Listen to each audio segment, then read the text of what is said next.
back to your journey through school, I sort of remember my behavioral finance journey, if you will. What were some of the biggest surprises, revelations, things that stuck with you as you went through, decision making and the oddities? You're sort of in these formative stages in your life. You, at least for me, you think things run very tidily. You think that things are quite sorted, if you will. And then you go through a behavioral finance course and you're left with your brain just on the ground.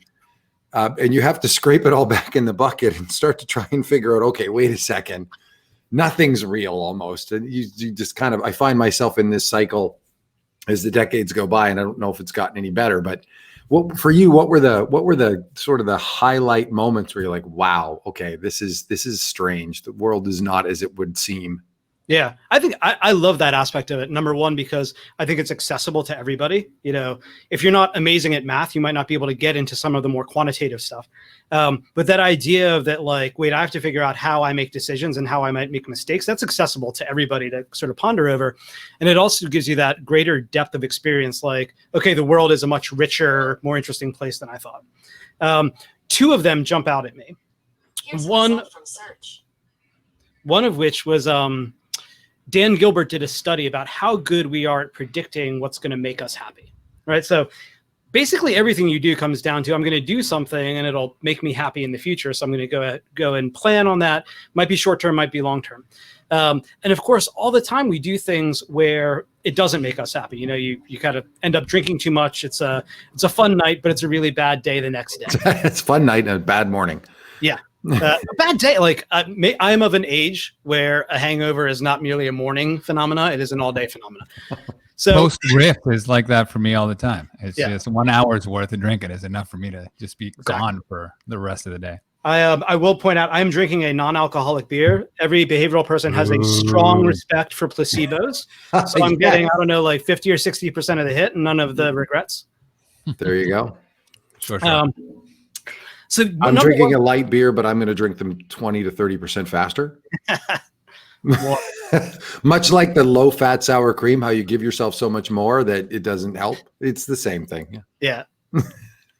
So that was a big one. Was this sort of like realizing that we make decisions sometimes right now in a way that makes us unhappy in the future, and we could have known that and avoided it. And Dan Gilbert actually went through a divorce, I believe. And like a big part of the book was a very humane aspect of like, here's how to watch out for things that seem like they're really good and fun and pleasant in the moment, but are going to have, longer term consequences that you can avoid if you're thoughtful about them. Another one, which it still sticks with me today, is being one of the like real fundamental philosophical questions of what makes us happier experiences, is Kahneman had this thought experiment of, imagine I'm going to, I offer you this thing where I can send you on the most amazing vacation, week long, exactly what you wanted, whatever it is, skydiving, tropical islands by yourself, a yacht, whatever it is. The key is that I'm going to give you a pill and you'll enjoy all of it and be completely cognizant of it. And then you won't be able to remember any of it. You're just going to forget it. No pictures. You will not be able to bank that experience for the future. How much would you pay for that? And a lot of people say, like, pretty much nothing. Like, what's the point of an amazing experience if you can't come back to it and remember it and relive it? So this idea of kind of like a point in time of like pleasure or something versus, like I've got things set up where it shows me pictures of like past vacations with my kids and everything. And that's like the opposite, right? That's like this constant flow of positive experiences that makes you happy. So those two things end up mingled in, throughout it as being like core questions about why are people doing certain things. Is it sort of like a misunderstanding of what's going to make them happy, or like a great example bringing it over to investing is this thing called the disposition effect, where like it feels good to have a position that's done really well, right? And so people tend to want to close it out and be like, I made a good decision, there we go. The flip side of it's really weird, where if you've made a loss in a position, they just want it to break to even.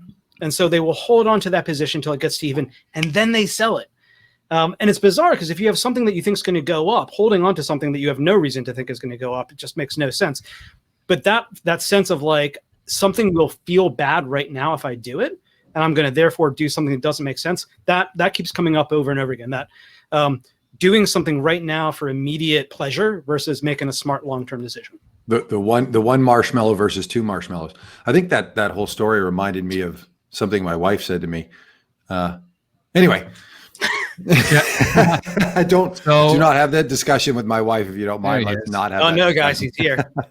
Look at the background too. Comedy of errors. That green screen you got going is terrible.